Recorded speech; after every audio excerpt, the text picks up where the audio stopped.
What is something you changed your stance on after learning more about it? Getting therapy.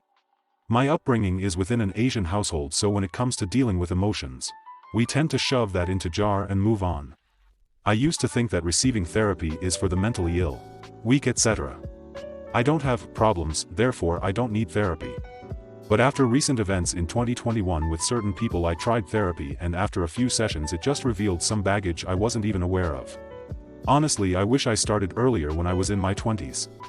I would be more emotionally prepared, and would probably have had healthier relationships with women if I had dealt with the trauma growing up and from my first relationship that devastated me.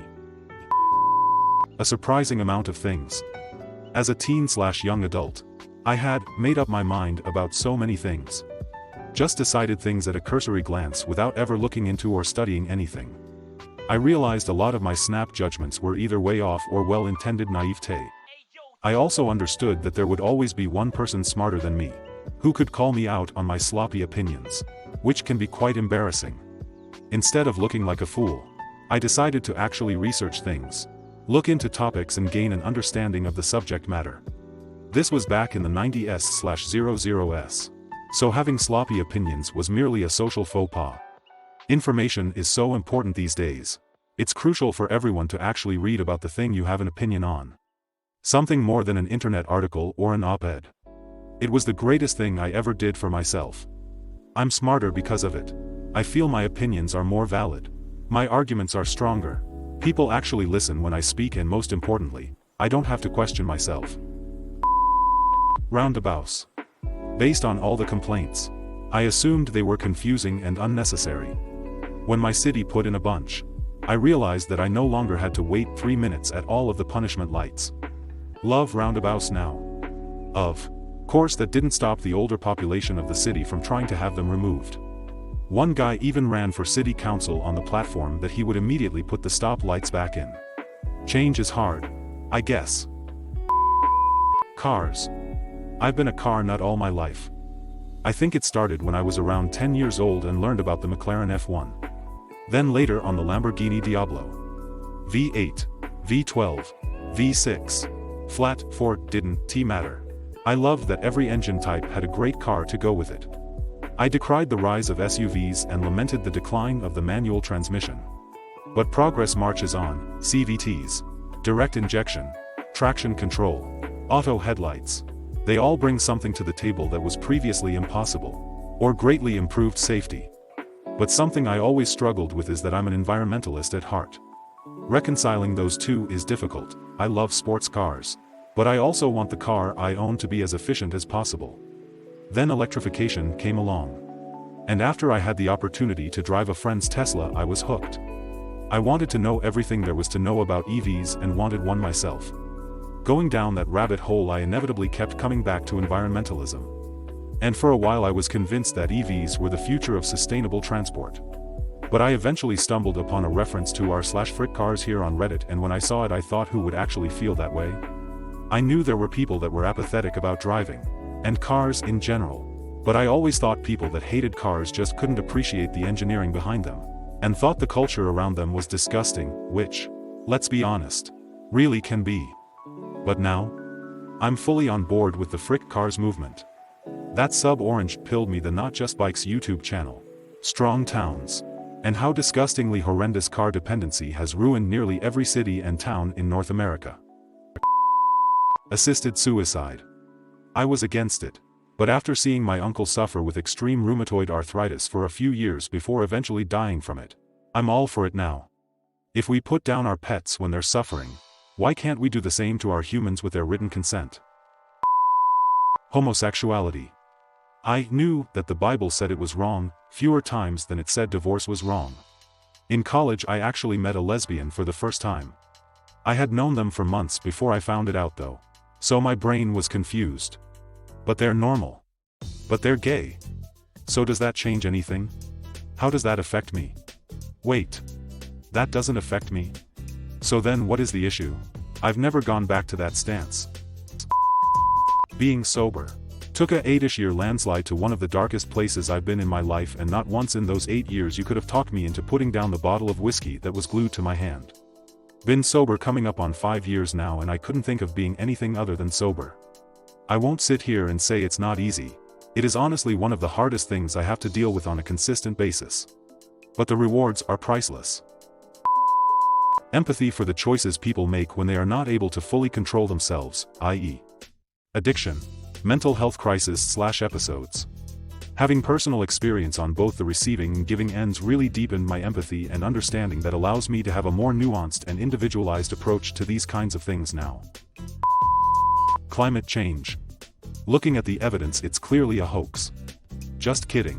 I was a firm denier until I had to do an assignment proving or disproving it in high school. Realized I couldn't find any decent source to back up my claim. Basically changed my mind on the spot. Jehovah's Witnesses. I grew up as one, and when I finally started doing research outside of their publications, I couldn't believe what I saw. And I left. Edit, I was disfellowshipped because I didn't have the balls to disassociate myself. There were a lot of horrible things that happened to me in the religion in 2017 to 2019, so I felt my only way out was suicide. I failed my attempt in January of 2020, and was disfellowshipped in August of 2020, about 4 months after I got out of rehab. I lost my home, my job, my family, and my friends. Pretty much my entire life foundation. But I've built a support system from scratch, and now I have friends who love me for me, and not just based on religion. It's sad, but not many people get to start a brand new life in their 20s, so I'm grateful in many ways as well as grieving those I lost. Legalization of marijuana. Used to be incredibly anti-drug and pro-keeping it illegal. Now I fully support decriminalization at the very least, still extremely anti-drug personally, but came to my senses regarding real life. Evolution. And to a certain extent every field of science. I've been homeschooled into a highly religious environment. So evolution was seen as this whack theory to try to get people to leave Christianity. Now that I understand it, it's actually really cool and one of my favorite things but I've learned about.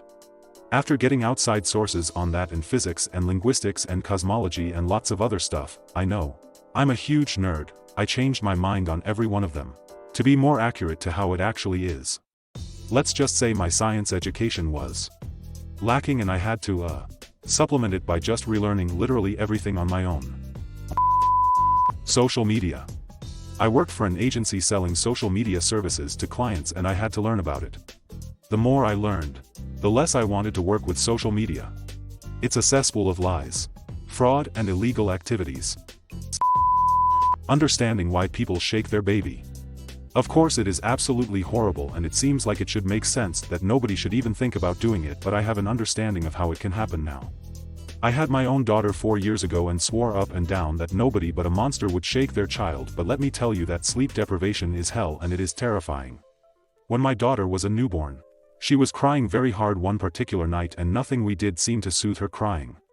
My insanely sleep-deprived brain started trying to take over and I could feel the urge to shake her. Luckily, I had just enough cognitive function to recognize that I was in a very vulnerable and bad situation. I set my daughter back down in her crib and walked away for a little while so as to wake myself up some more.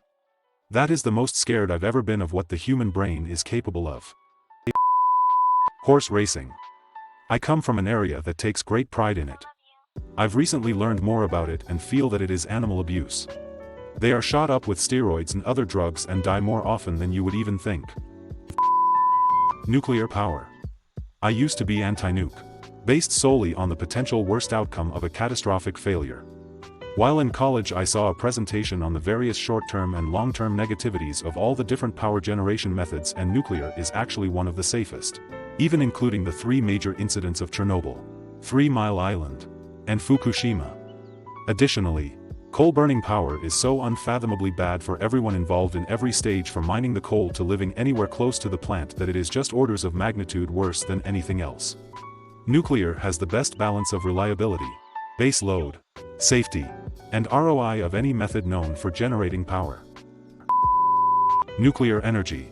I always thought it was a super pollutant and very dangerous, but it's currently the cleanest viable option if only we could agree on where to store waste. Edit. 1. Spelling mistake. 2. With viable option I meant we currently have the infrastructure to scale up the production of electricity. 3.